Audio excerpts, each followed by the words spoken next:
You know what's louder than a million voices shouting? A million people who've had enough finally deciding to speak.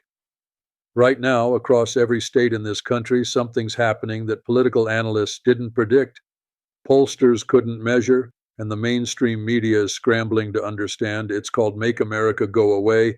And no, this isn't just another hashtag destined to fade by next Tuesday.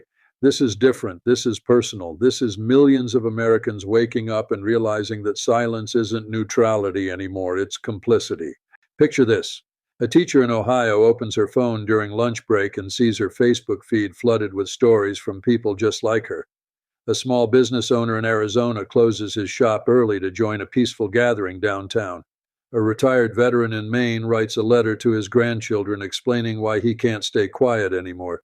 These aren't professional activists. These aren't paid protesters. These are your neighbors, your colleagues, the person behind you in the grocery store line, ordinary people doing something extraordinary. And here's what nobody's talking about. This isn't happening because someone told them to. There's no central organization, no celebrity spokesperson, no billionaire bankrolling the movement. It's organic, it's raw, and it's spreading faster than wildfire in a drought. So here's my question for you. What does it mean when millions of people would rather risk everything to speak up than spend one more day pretending everything's fine? Stay with me because what I'm about to show you will change how you see what's really happening in America right now. There's a moment in every relationship with a person, with a job, with a government, when you realize you can't unsee what you've seen for months, maybe years. Millions of Americans have been sitting at their dinner tables, watching the news, feeling that knot in their stomach tighten. They'd shake their heads, maybe vent to a close friend, but ultimately they stayed quiet. Not because they agreed, not because they didn't care, but because speaking up felt futile, exhausting, or downright dangerous in today's polarized climate. But something shifted. Maybe it was one policy too many. Maybe it was watching their healthcare costs skyrocket while being told the economy's never been better. Maybe it was seeing their kids' schools turn into political battlegrounds. Whatever the final straw was, it broke the camel's back nationwide simultaneously. The Make America Go Away movement didn't start with a rally or a press conference. It started with a single mom in Wisconsin posting a raw, unfiltered video at 11 p.m., eyes red from crying, asking, "When did we become okay with this?" That video got shared 50,000 times in 6 hours. Then a construction worker in Georgia posted his own. Then a nurse in Oregon. Then a farmer in Iowa. Within 72 hours, the hashtag was trending in all 50 states. Town halls that usually see 20 attendees were suddenly packed with hundreds. Local news stations that typically cover bake sales were forced to send reporters to cover spontaneous gatherings happening at city centers coast to coast. Here's what the pundits are missing. This isn't about Trump alone. This is about what happens when people feel like their voice stopped mattering. When they believe the system is rigged not by conspiracy, but by indifference. The movement's name is provocative, yes, but the emotion behind it is something much deeper than anger. It's grief. Grief for what America promised to be versus what it's become. But how does a leaderless movement actually sustain itself? And more importantly, who's really afraid of it? Hashtags die, movements don't, and the establishment is just now realizing which one this is. Let me take you inside what happened in the first week. Political strategists on both sides initially dismissed Make America Go Away as venting, digital noise that would burn out like every other viral moment. They were wrong. By day 3, the hashtag had evolved. People weren't just posting complaints, they were organizing. A Google Doc appeared listing every senator's office phone number with suggested talking points. Another spreadsheet tracked which local representatives had acknowledged constituents' concerns and which ones went radio silent.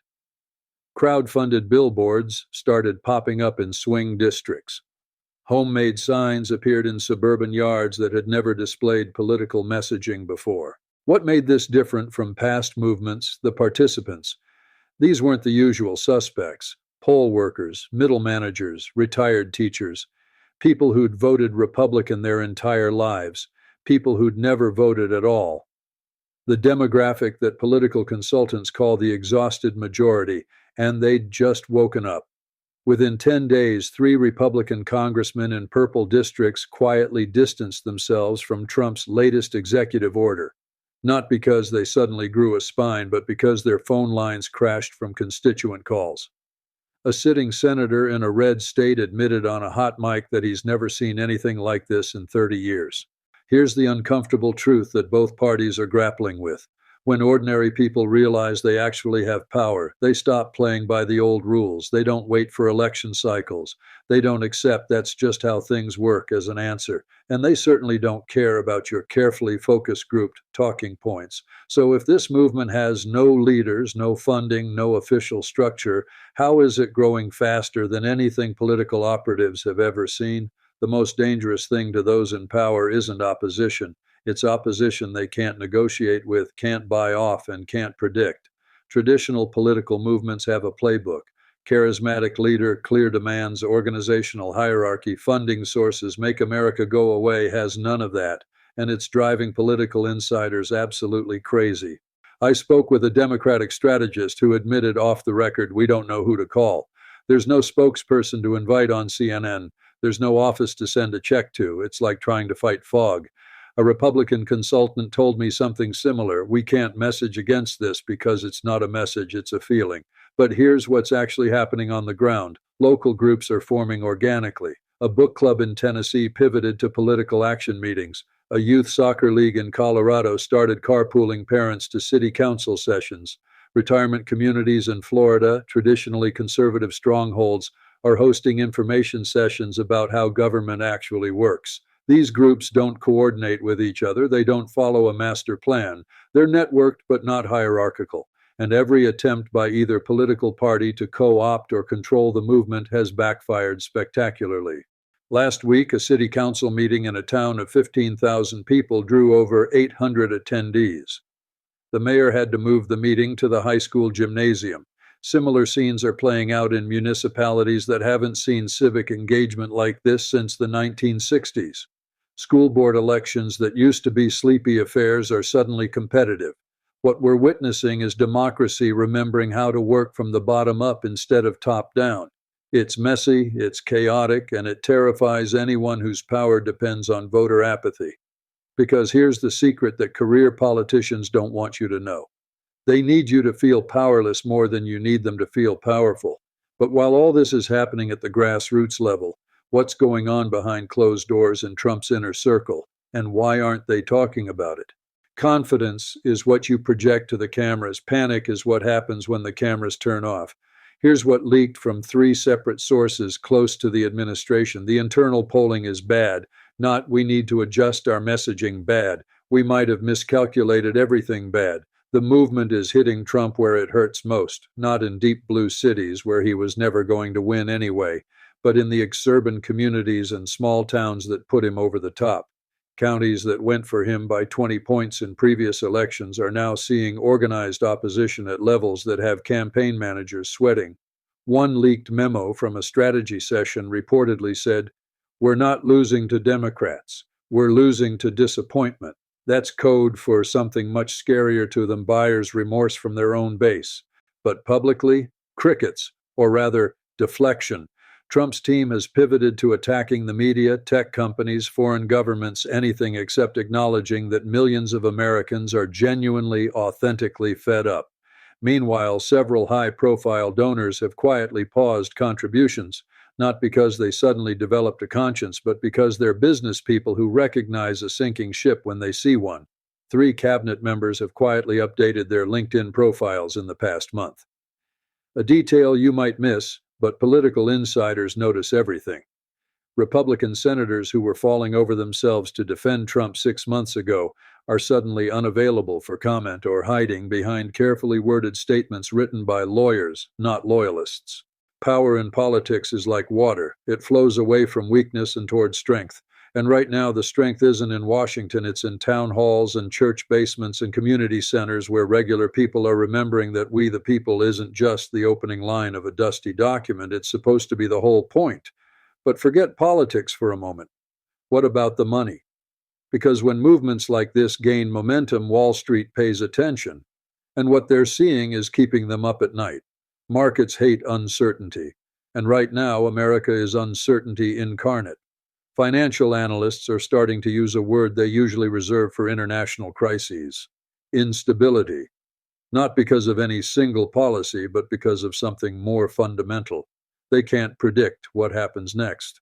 When millions of people are actively disengaging from the political status quo, that has economic consequences. Consumer confidence numbers are showing weird splits. People feel okay about their personal finances, but terrible about the country's direction.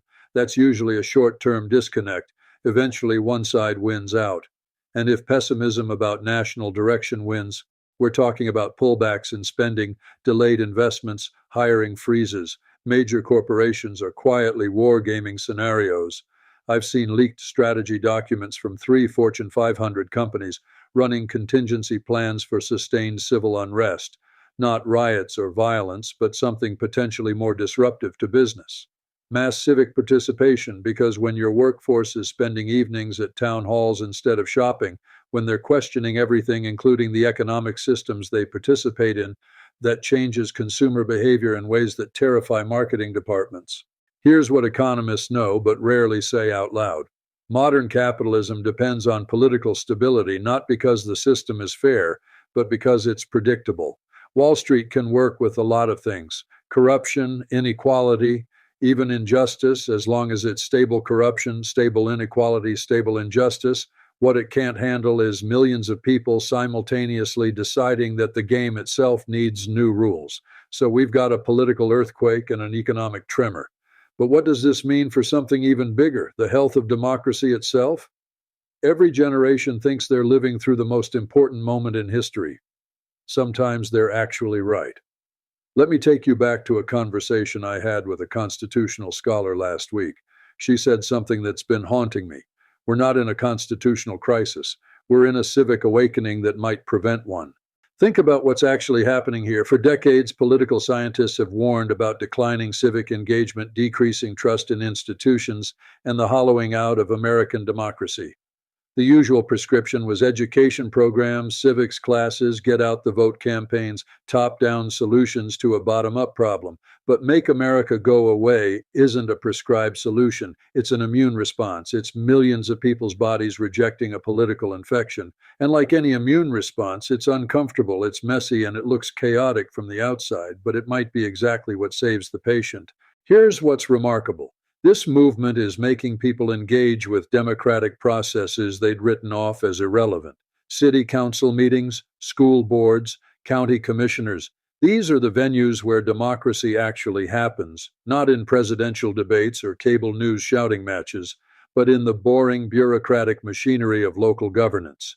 And suddenly that machinery has millions of people paying attention to how it works and demanding it work better. Democracy isn't a spectator sport, but we've been treating it like one for so long that we forgot the rules. The founders designed a system that requires active participation to function. When people check out, the system doesn't collapse, it just gets captured by whoever bothers to show up. What we're seeing now is what happens when regular people remember they're supposed to show up too. The question isn't whether democracy can survive this moment. The question is whether it can survive without it.